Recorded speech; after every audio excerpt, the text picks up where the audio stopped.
Shouldn't be up again. A very good evening, everybody. This is Gulf Harbour Radio, ZMH286, Patricia and David. And we are here tonight with not much from me, but a lot from David. But first of all, I will give you what the day has been like from my perspective. It has been another beautiful sitting under the anticyclone. Sunny, calm, absolutely glorious. It's actually clouded over now though, still zero wind, and the barometer is starting to drop, but still a high 1034. But as you might recall, yesterday it was 1038. So it is on its way down, still pretty high, but 90% cloud cover now and 14 degrees. I think I mentioned last night that I was going into the city, and I'm pleased to announce for those Kiwis who were beginning to wonder about the safety of being at bus depots and the city, but boy, there is a big presence of security personnel and police there now, promised by the new coalition government, and it certainly is there. But you never know what's round the corner, do you? On the way home, I decided to leave as soon as I had efficiently done all the things I went to get. I jumped on the bus at just after 2 o'clock and have not long been home, because on the motorway and just south of here, between what people will know as Dairy Flat and Silverdale, the road was just closed. Police everywhere, a lot of ambulances, the air ambulance, helicopter. It was a disaster area. And on Facebook, not that I have Facebook, but the lady sitting beside me was a font of knowledge.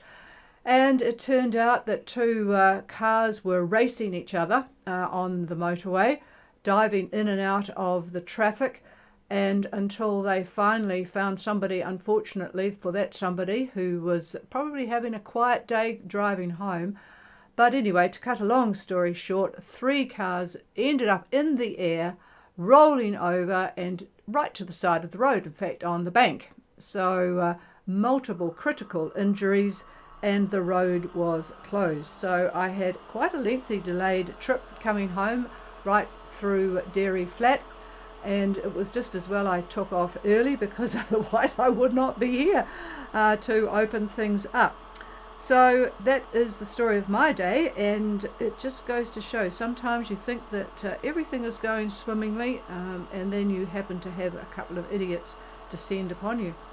Right, well, David is going to take the microphone shortly to talk about leaving Minerva. We have Phil on Silhouette, has arrived back in port at Marsden, so that's good for him. And I haven't got anything more really to add, although I will call for anybody after David has finished talking. So I'm sure that there are still, in fact, I checked on the AIS with those that have still got it on at Minerva. You will be interested in what he's got today. You better grab a pencil, because he's had a nice peaceful day without me to really study what's going on. Here's David.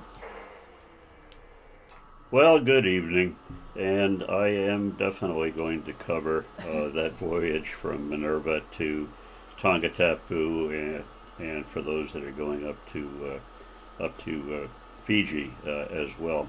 But first off, and this is something, I knew it was bound to happen, and sure enough, I received an email asking to explain AI, or artificial intelligence weather forecasting models. Brother, I was hoping this wouldn't come up, but c'est la vie. Okay, well, we'll do some of this. These models gather historical weather conditions, and that includes atmospheric pressure, temperature, humidity, particularly wind patterns, and they use this to predict future weather patterns. Now, this is opposed to the way we meteorologists use the traditional NWP. That stands for numerical weather predictions. So, formulas from fluid dynamics and thermodynamics use the observational data that we get from the weather stations around the world. And some of you have visited these stations, Met Service in New Zealand, the Met service in New Caledonia, the Met in Fiji, the Met service in Majuro, where I spent quite a bit of time actually. It goes on and on. Anyway, included as well is data from satellites, which has become much more important than it had been. Then all of the pertinent data is sent at UTC 00 and 1200 to the modeling centers, which you are familiar with, ECMWF, GFS, Access, and others. Actually, there's a conduit that gets the data, then it goes off to these various modelers. So, in contrast, AI-generated forecasts use historic data instead of physical equations. So in a nutshell, AI tools are the statistical models recognizing past patterns from the stored data that's in all the systems. Then they look for similar patterns in the past, and then they make a forecast based on that pattern. Now this concept is not new, but it is controversial as the concern revolves around a potential shift in the ownership of weather forecasting from the public to the private domain. And of course there's professional concern as well. Already there are outfits producing AI forecasts. GraphCast is one. Even Google has a model. Huawei in China also has one. And even ECMWF is producing their own version. I think they use GraphCast as the basis for the data that they get. Anyhow, I have looked at one of their forecasts and compared it to a forecast from one of our global models. And in this case, I found a similarity in the surface features, but in quite a few cases on that chart, there was a vast difference in the position of them compared to our global models, our current global models, especially as time goes out. You may say, so what? Our current models have basically the same differences and difficulties as would AI as you go out a number of days, as you know. Well, I guess time will tell how this all shakes out. But anyhow, that is what AI forecasting modeling is all about. I'm sure you'll hear more about it. And don't ask me to give you a forecast based on that, because I won't do it. All right, so let's get to leaving Minerva and onward to Tongatapu and onward to perhaps Suva. Before I do that, though, I'm going to start by saying Tuesday is not a good arrival day for Tongatapu.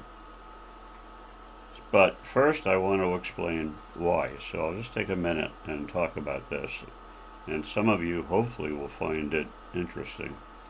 So if we look carefully at the 500 millibar chart for today, we'll see a westward leaning trough to the northeast of New Zealand.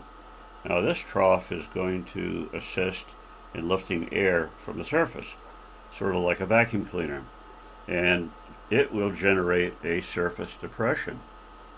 Now this upward moving air is being vented to the east via a very strong jet shown on the 200 millibar chart. So those of you that can look at the 500 and the 200 will see what I'm talking about. This jet runs west to east, and its southern boundary is about 28 south. So by midnight tonight, surface charts show the depression has formed at roughly 39 south and 172 west, give or take on that. Now by Tuesday the 16th, it's a subtropical depression at this point. it will have moved to approximately 30 and about 151 west. Central pressure about 994 millibar. Now, at this time, way over to the west, another depression forms, and this is southeast of Sydney. Now, the flow from these two lows meet somewhere in between, where our once big high will have moved as well. And that will have moved to about 44, 170 west. Anyhow, this high gets squeezed and bulges north in the form of a bubble, like you say squeeze a balloon on its side, and it bulges out before it pops. So now to the point. Flow going counterclockwise around this bulge, because it becomes a high, that flow joins up with the flow that's coming from the big semi-stationary high that's anchored off of South America. Now, as all of this flow continues counterclockwise, it will turn northerly to northeasterly, and this will be around the dateline and Tonga. So that is the answer to where these northerlies come from, and it's why my guess is that Tuesday is not going to be the day to arrive. There is another little thing that might be interesting to you. I keep talking about highs and how they're mountains, and I gave you the example of a ball rolling down a big steep high and how it picks up speed and whatnot. Another thing that came to mind is picture a high as your lungs. So if you take a real deep breath, watch your chest rise. Yeah.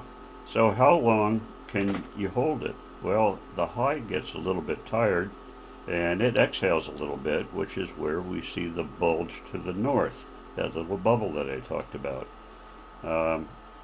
So anyway, it's sort of like that. And also satellite imagery, I talked about satellite imagery a lot, and I really encourage people to get involved in spending more time with it. In fact, all of you that are out there listening, raise your hands. Raise your hands if you look at satellite imagery. Go on. Well, okay. I'm going to get off the mic for a minute, and if you've raised your hand, why don't you click a few times on your microphone? I'd like to hear some clicks.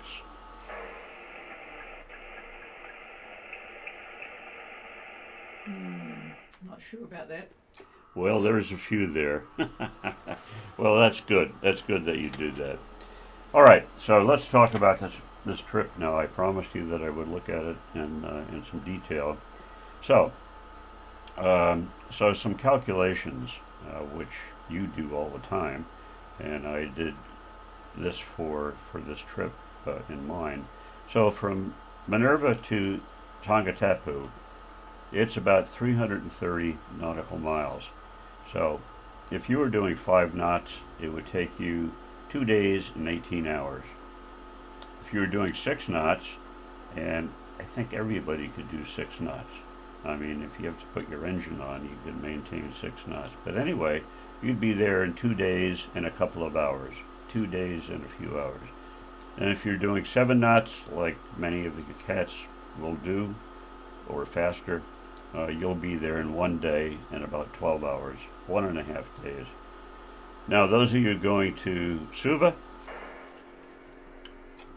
the 5 knot speed, you'd be there in about 3 days and 6 hours. That's 390 nautical miles from Minerva to Suva, approximately.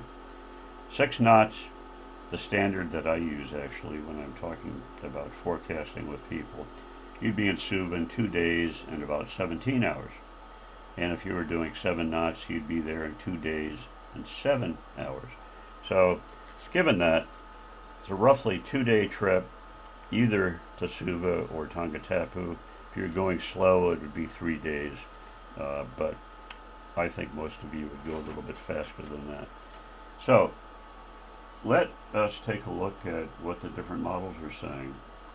So for the Minerva Reef area, and these are going to be about noontime, all the various models are slightly different. So looking at tomorrow, EC is looking at east-southeast about 20 and 3 meter southeast swells. GFS is looking at southeast 20 to 25 and also 3 meter swells. And the access, the Australian model, southeast 18 to 25. So Friday, to me, doesn't look like a really good idea, although people will use it, I'm sure. Saturday, EC is looking at east-southeast 15 to 20, so it's come down considerably. GFS southeast about 15, and the Australian southeast about 12. So Saturday sounds pretty good. Sunday, EC is east 10, GFS is the same, and access is southeast about 5 to 10, so not much air on Sunday. Monday, EC has got northeast about 12. That's when that northeast starts to come in on Monday, but very light. GFS is calling east to east-northeast about 12. That sounds pretty good. And the Australians are looking at northeast 10. Tuesday, that's the day that I wouldn't want to be arriving. We're looking at north to north-northwest about 15 to 20 for EC, and the weather looks fine. And GFS is looking the same thing, north-northwest, 12 to 20 with showers, and the Australians are talking about showers as well, but north winds 18 to 20. So Tuesday does not look like a good idea as far as Minerva goes. Now looking at Tongatapu, what's the arrival going to be? So let's say you arrive on Saturday. I don't know how you would do that, but winds basically southeast 18 to 20, 25, like that. All the models are pretty much east-southeast, and all of them are gusting 20 knots or more. If you arrive on Sunday, EC has got southeast winds 12 to 16. That's pretty good. And GFS has got southeast about 18 to 20, and the Australians have got southeast 15 to 20. On Monday arrival, which would be probably the time that you would arrive if you left on Saturday, but we're looking at east 15 for EC and east 15 for GFS, and the Australians have got east to east-southeast about 10 to 15. So Tuesday, though, a little different. EC has got northeast 10 to 15, GFS is northeast 10, and the Australians about the same. Now, the interesting thing is, this is all noontime looks that I've done. That if you arrive Tuesday early morning, then it's a little different in your favor. EC is looking at easterly winds 10 to 15, and GFS is looking at 10 knots as well out of the east. So that's pretty good. That's getting in at 6, 7 o'clock in the morning, but then it backs to northeast as lunchtime shows up. So if you're a 6-knot boat and you left Sunday, you'd arrive on that Tuesday AM time frame, but Saturday would probably be the day that you do arrive if you left on Saturday. I've got that wrong. Hang on 1 minute.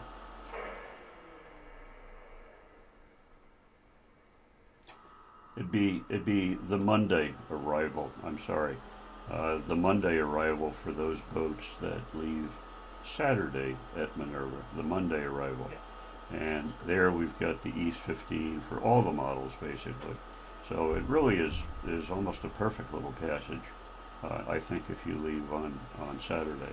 So this isn't advice by any stretch, but it's basically ideas for you on when it would be nice to leave, when the conditions would be appropriate.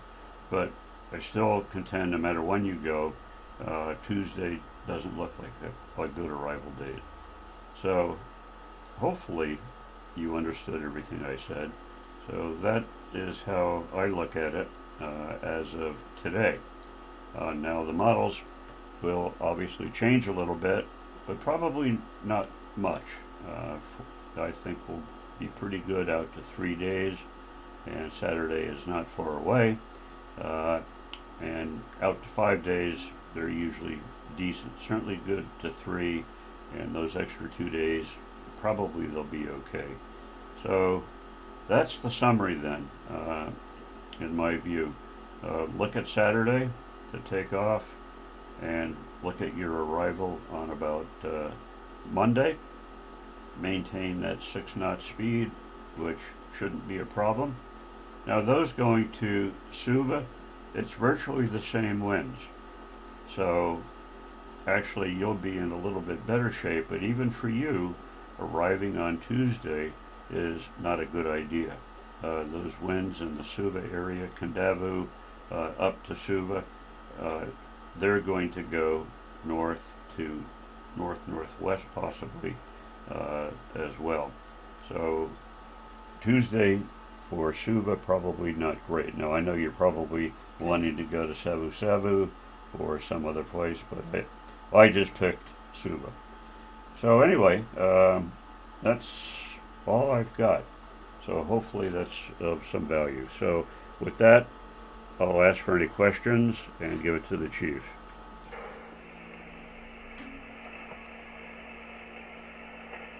Well, they're all thinking, but sounds like a good night on Friday, and then up early in the morning and off on Saturday for everyone in Minerva. Okay, is there anybody wanting any further clarification? Go Farmer, Alula. Alula, go ahead, Jimmy. Hello, Patricia.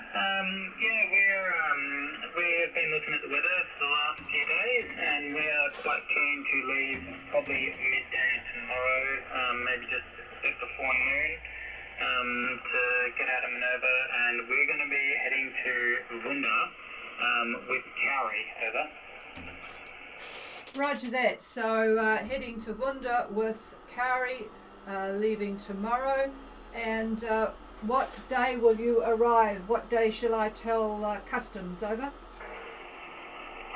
We are very much hoping Monday. Latest it will be Tuesday, but as we've heard, David just said that Tuesday is not a good idea. So we'll be very much planning to arrive Monday. Over. Roger that. Okay, I'm sure Gemma would be happier with the winds on Monday. So you do have an engine, so that's useful. So we'll look at you arriving on Monday. I'll just shoot them a line. I tried to send an email to you so that you would have it saved up, but for some reason the one Gemma is using is not going through. So I'll try again, but it didn't seem to work. But if there is any problem, which I'm sure there will not be, because they're more than familiar with boats that don't arrive when they should, so there won't be any problem. But if, just in case, I can send them a copy again, or you a copy so that you can show them. Alrighty, so what's the lobster count? Over.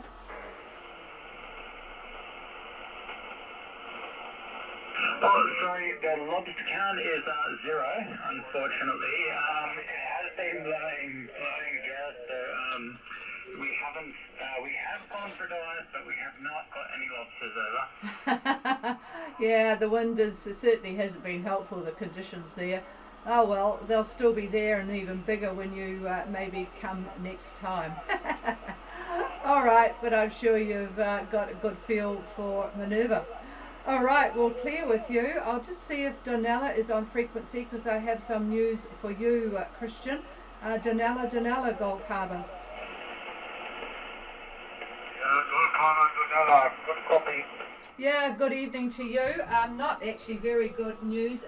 You won't get it because you're not there for email. But Trevor down in Invercargill is not doing well, and basically he's got really bad pneumonia and other issues in both lungs and some heart issues, and so basically they're just keeping him comfortable for the inevitable end. Over. Oh, very sorry to hear that. Yeah. He's been a member of this church for many years. But yeah, we all go that way one day, huh? Yeah, roger that. It's it started off with COVID and then he got pneumonia. And I tell you what, you wouldn't be wanting to be in Sydney at the moment. They have a major crisis on their hands with RSV, COVID and flu. They've got about 10,000 people trying to get into the hospitals and sort of just putting appeals out to try and medicate at home and all the rest of it. There's sort of these big bursts coming through again, as they tend to do at this time of the year. So he's not the only one, but for us all, very sad. And Norma's got the family around with her. So it's just you just never know what's around the corner. Anyway, you stay healthy and up there, and I presume you will be making a move on Saturday as well. Over. Negative. I just worked so hard. Spent 4 days thinking around here, and then better weather is coming. Take on, I'm staying until we get some weather to do what we want to do, huh? Oh, good show. Have another explore on. You certainly know it well, so you'll be enjoying it, and there's a few boats coming in to keep you company anyway. On their way at the moment, so you'll be able to tell them all about it. Alrighty, well, we'll know what the weather is like in Minerva from the good ship Donella. Okay, we'll clear with you. Have a good night, Christian. Hope you're feeling a lot better. Is there anybody else for Gulf Harbour?